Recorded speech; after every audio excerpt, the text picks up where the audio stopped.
नमस्कार दोस्तों, एक और नई वीडियो में आपका बहुत बहुत स्वागत है हमारे अपने चैनल एनसाइक्लो जीके में। अगर आपने अभी तक चैनल को सब्सक्राइब नहीं किया है तो दोस्तों चैनल को सब्सक्राइब कर दीजिए। इस वीडियो में हम बहुत ही ज़्यादा महत्वपूर्ण क्वेश्चनों के बारे में बात करेंगे। वो महत्वपूर्ण सवाल जो पर्यावरण अवनयन और प्रदूषण से संबंधित हैं। ये किसी न किसी एग्ज़ाम में आपको देखने को मिल जाएंगे। बहुत ज़्यादा बेहतरीन सवाल हैं ये, तो इनको कहीं नोट कर लीजिए, इनको लिख लीजिए। तो चलिए शुरू करते हैं। PAN, PAN, peroxy acetyl nitrate. पहला क्वेश्चन तो आपका यहीं से बन जाता है। पैन का full form peroxy acetyl nitrate. यह कौन सा प्रदूषक है? ये द्वितीयक वायु प्रदूषक है।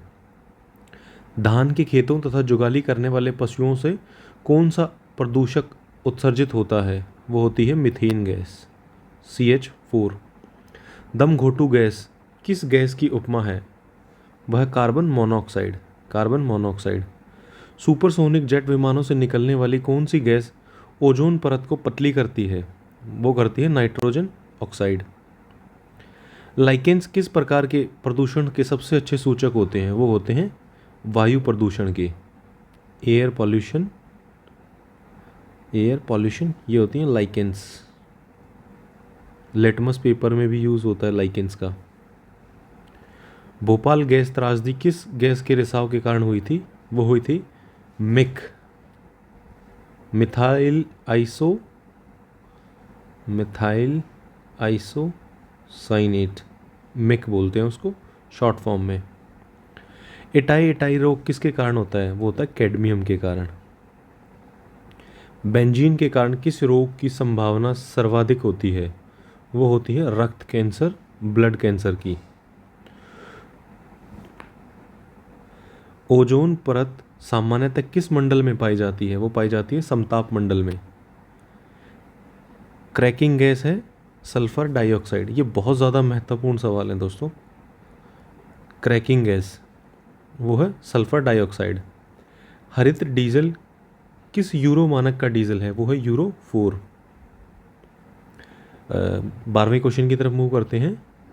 पार्थेनियम जिसको गाजर घास बोला जाता है, उसके परागकण से कौन सा रोग होता है? उसके परागण से होता है चर्म रोग, जो स्किन डिजीज़ होती हैं हमारी, एवं दमा, अस्थमा, जिसको इंग्लिश में अस्थमा लिखते हैं हम।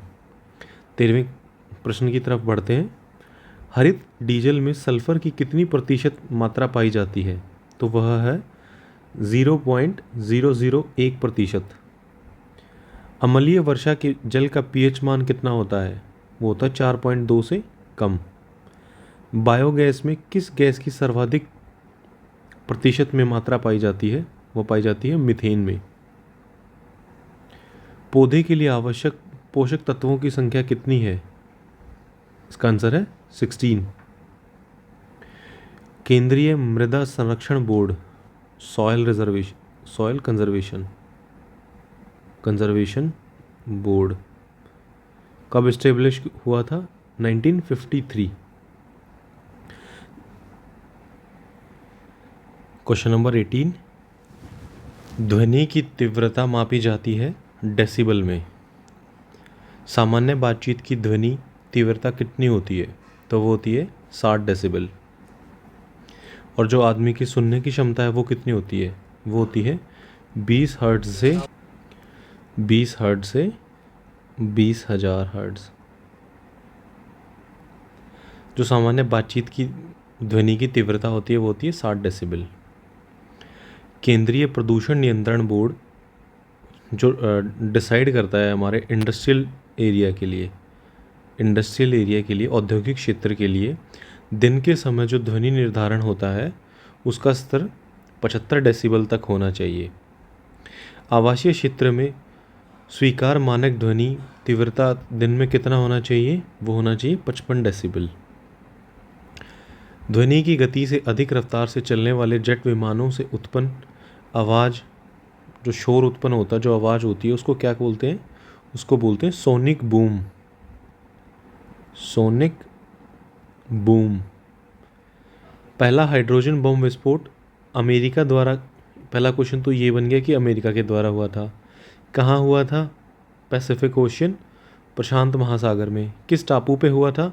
तो वो था बिकिनी टापू 1954 में। एक क्वेश्चन ये बना, दूसरा ये, तीसरा क्वेश्चन ये और चौथा किस ईयर में किया था ये। एक ही क्वेश्चन से 4 क्वेश्चन बन गए आपके। क्वेश्चन नंबर 24 है, किस स्तर से अधिक की ध्वनि खतरनाक ध्वनि प्रदूषण कहलाता है?